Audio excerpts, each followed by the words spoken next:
Kolik tam je? 9. To je tady.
Čau, takže dneska poslední den. Teďka jsme dorazili do zóny a začínáme vlastně v dětském letním táboře, pohádkovým. Jo, tak se tak jmenoval přímo. No a ten vlastně sloužil ještě po té havárii do roku 1992, protože tady postavili tyhle baráky, tak tady postavili pro likvidátory, rodiny likvidátorů a vlastně ještě těch, co tam, dalších pracovníků, co odstraňovali ty následky té havárie. Jo, takže až po tom roce 1992 to tady bylo tak ještě oficiálně opuštěný, no.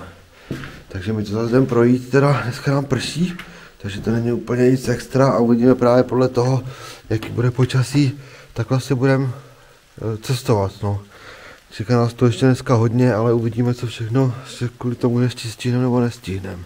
Jo, takže si teda ještě koukejte. Tohle to bude asi poslední díl teda z té zóny. Je to náš poslední den v zóně. Takže to smutný takový. No, hele, tak děkujeme, že se koukáte. Koukejte se teda dál takhle na to. To je jaká děura ještě. Tak díky, ahoj. I feel you pulling at my sheets, fixing all the corners at my feet. And ever since you left me, I can't find my sleep. And I'd wait for you my whole life, but time is running out. Protect me from the love that we once made. Tell me the parts of you that I'm allowed to keep. Protect me from the love that we once made. Tell me the parts of you that I'm allowed to keep. I'm not meant to need you, but I want you near me all the time. You're just my kind. Protect me from the love that we once made. Tell me the parts of you that I'm allowed to keep.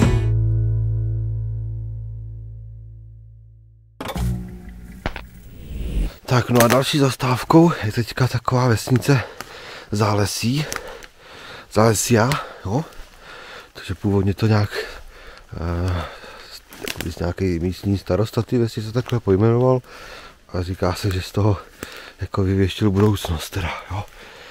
No ale takže my si zase jdeme projít tuhletu vesničku, ta je sice na takový jakoby tý turistický trase, ale my jako snažíme se, aby jsme se pohybovali mimo ty hlavní jako davy těch lidí, jo, protože dneska už je pátek, no a to už dneska Dneska po našeho průvodce by tady do té zóny mělo naštívit až 400-500 lidí.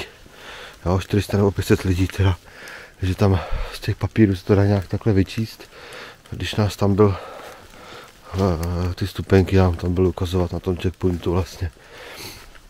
Takže dneska to tady bude už plný lidí, ale my máme v plánu ty místa spíš mimo ty turistické trasy, no. Tak jo, hele, tak koukejte se teda dál. Něco teda ještě určitě uvidíte dneska. Pršet nám teda přestalo skoro, tak jako pokapává asi teď, no. Takže to je zatím úplně krásný, jo. Hele, tak zatím jo.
Zábavní park v centru Pripjati měl být otevřen 1. května 1986, ale plány byly přerušeny 5 dní předtím, když došlo k havárii.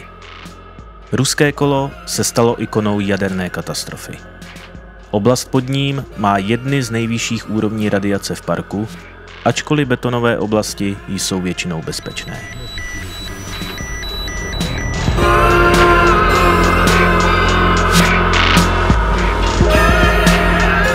Za zmínku stojí i nedaleko stojící stadion Avanhard s kapacitou 5000 míst, který byl domácího fotbalového klubu Strojtěl, hrající ve stínu nově zrozených jaderných reaktorů. Mezi další zajímavé objekty patří i bazén Lazurny, vybavený 5 nízkými skokanskými můstky a 1 velkým.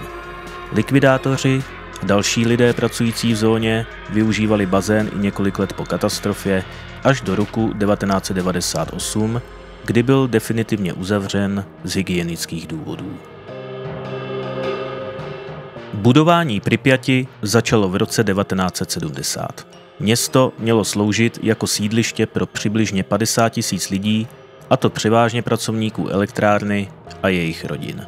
Druhý den po výbuchu, ke kterému došlo v sobotu v noci 26. dubna 1986, začala evakuace celého města, která trvala několik dalších dní.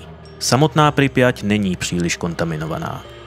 Mimo jiné, protože po havárii byla provedena dekontaminace, včetně výměny 20 cm ornice v městských zelených plochách. Ve městě se také nachází přístav pro cestující. Vzhledem k tomu, že řeka je přítokem Dněpru, byla to pohodlná komunikační cesta do Kyjeva. V samotném přístavu byla také kavárna se zajímavou architekturou a uměleckým zpracováním interiéru.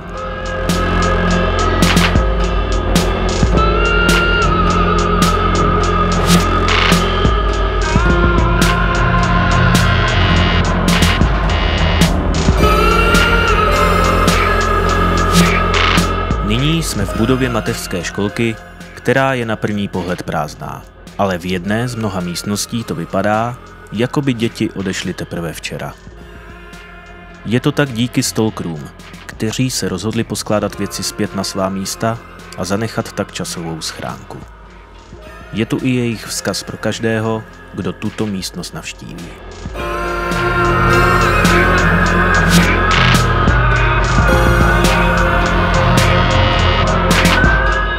Dnes město Pripjať zarůstá zelení a připomíná tak město duchů. Černobylská havárie je dosud nejzávažnější havárií v historii jaderné energetiky. Dopady havárie byly ještě zhoršeny nekompetentností místního vedení a nedostatkem náležitého vybavení.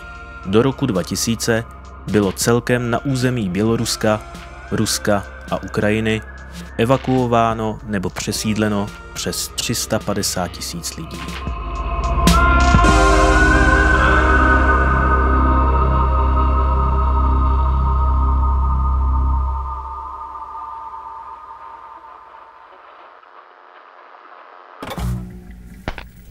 Ahoj, čau, hele, my jsme se teďka teda na večer ještě vrátili do Pripjati, nakonec, protože by tady měl být takový vozový park odstavených aut, který pomáhali s tou likvidací vlastně, který i bourali baráky a různě tak.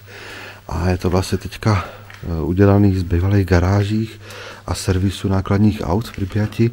A ten servis a garáž vlastně sloužil až do roku 2018. Takže tam zkusit, jestli se tam ještě teďka dostaneme nějakým způsobem teda. A když jo, tak to uvidíte. No, tak se koukejte, jo, ale taky čau.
Čau, takže my jsme právě přistáli na letišti v Pardubicích. No a zase jako skoro vždycky, děkujeme, že se koukáte, doufám, že se vám to líbilo. To je teda poslední díl z toho Černobylu, z našeho výletu po zóně. A budeme rádi, když se budete koukat dál, když nás třeba když nás odeberete, jako odebírat dáte a nějaký komentáře klidně. Pokud byste chtěli víc informací k těm průvodcům, co vlastně využíváme my, je to takový soukromnější průvodce pro menší skupinky lidí, můžou být i větší, ale méně samozřejmě líp. Můžete si zhruba plus minus nadiktovat nějaký místa, ne všechno jde, teďka v té zóně se to zpřísnilo, nějaký podmínky, ale protože se to zpřísňuje nebo mění skoro každý týden nebo měsíc, tak nemá moc cenu teďka řešit, co jde a nejde. Každopádně, kdyby byl zájem, stačí třeba si napsat komentář dolů nebo přímo nějakou zprávu a my se pokusíme se dřív odepsat. Jo. Tak jo, ještě jednou díky moc, mějte se hezky a čau.